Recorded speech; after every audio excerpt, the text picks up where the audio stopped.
இயேசுவும் அவருடைய சீஷர்களும் தனித்திருக்க பெட்சாயிதா எனும் ஊருக்குச் சென்றனர்.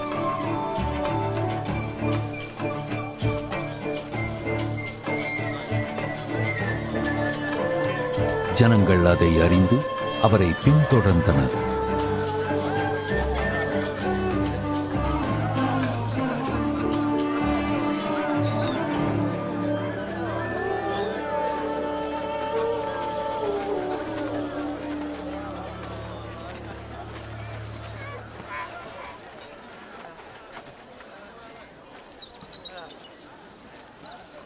சாயுங்காலம் ஆனபோது பேதுரு அவரை நோக்கி, ஆண்டவரே, இந்த ஜனங்களை அனுப்பிவிடும். அக்கம் பக்கத்தில் உள்ள கிராமங்களுக்கு சென்று தங்கும் இடத்தையும் உணவையும் பார்த்து கொள்ளட்டும். இது ஜன நடமாட்டம் இல்லாத இடம்.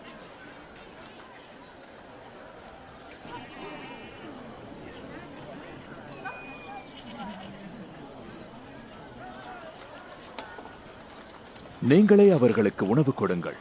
ஆனால் எங்களிடம் இருப்பதோ 5 அப்பங்களும் 2 மீன்களும் தான்.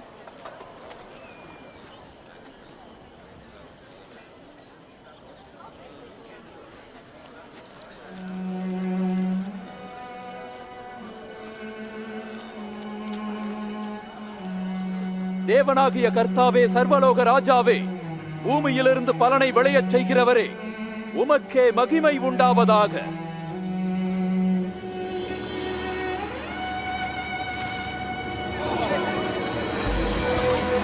இது ஒரு அற்புதம்.